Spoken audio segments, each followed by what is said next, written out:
ایک جنازے میں جانا ہوا امیر علیہ سنت سر سے. جب جنازہ ہو جاتا ہے کسی کا، جنازے کے بعد جب جنازے کو اٹھانے کا وقت آتا ہے تو جو لواحقین ہوتے ہیں تو لوگ ان سے تعزیت کرنا شروع کرتے ہیں، اور ظاہر ہے ان کے پاس رش ہو جاتا ہے، یہاں جنازہ اٹھ کر وہ بس کی طرف یا قبرستان کی طرف لے چلتے ہیں. کئی مرتبہ اس چیز کا مشاہدہ ہوا کہ سگے والد کو بھی وہ بیٹا کندھا نہیں دے سکا. اس موقع پر کیا کرنا چاہیے؟ میرے تو یہ قریبی عزیزوں کے جو میں تو جان نہیں پاتا، لیکن جب وہ قریبی عزیزوں پہ ہوتے ہیں تو ہو سکتا ہے آپ نے نوٹ نہ کیا ہو، میری تو اولین یہی ترکیب ہوتی ہے کہ فوراً میں کندھا دینے کی طرف لپکتا ہوں. یوں چاروں پایوں پر میں الحمدللہ کندھا دیتا ہوں.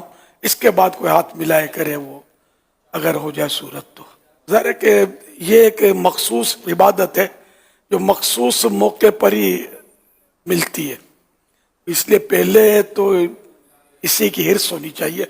بڑا ثواب ہے جو جنازہ لے کر 40 قدم چلے، اس کے 40 کبیرہ یعنی بڑے گناہ مٹا دیے جائیں گے. نیز حدیث پاک میں ہے جو جنازے کے چاروں پایوں کو کندھا دے، یعنی چاروں لکڑیاں جو نکلی ہوتی ہیں چاروں طرف، ان کو جو کندھا دے اللہ پاک اس کی حتمی یعنی مستقل مغفرت فرما دے گا.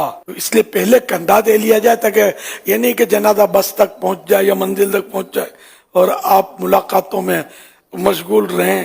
سب کے سب پہلے کندھا دینے ہی کی حرص کریں. ایسا بھی ہوتا ہے کہ بعض اوقات میت کا بہت قریبی عزیز پیارا فوت ہو جاتا ہے تو وہ جو عزیز ہے اس کا وہ رو رہا ہوتا ہے جنازے میں، تو اس کو تسلی دینا کہ یہ اس کا موقع ہے کہ وہ تسلی دی.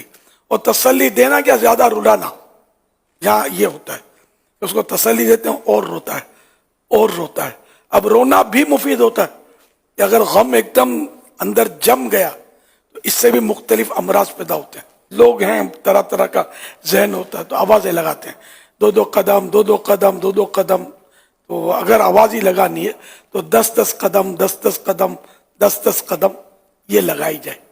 جنازے پر کندھا دینے کا طریقہ یہ ہے کہ پہلے میت کا سیدھا کندھا سیدھے ہاتھ کی طرف سیدھے کندھے کی طرف جو پایا ہے اس پائے کو جو وہ ڈنڈا نکلا ہوا ہے اس کو اپنے سیدھے کندھے پر رکھے، رائٹ شولڈر پر رکھ کر یہ 10 قدم یہ چلے گن کے، ٹھیک ہے نا، 10 اسٹیپس یہ چلے. اندازے سے ہو جاتا ہے اگر آدمی اندازے سے گنے نا.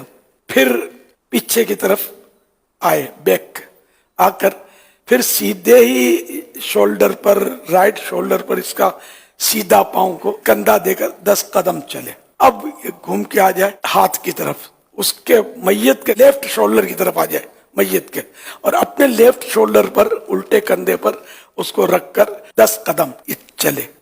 پھر پیچھے آ جائے اور اس کے الٹے پاؤں پر اپنے الٹے کندھے پر رکھ کر 10 قدم چلے. یہ ہو گئے 40 قدم. جو قبرستان کی تک جانا نہیں چاہتا صرف اس کے لیے یہ ایک بہتر طریقہ ہے کہ وہ میت کا جو وارث عزیز ہے اس سے اجازت لے، میں جانا چاہتا ہوں. اور تدفین کے بعد بھی اگر کوئی جانا چاہتا ہے، یہ بھی بہار رشید میں لکھا ہے کہ اب اجازت لینے کی بھی ضرورت نہیں ہے.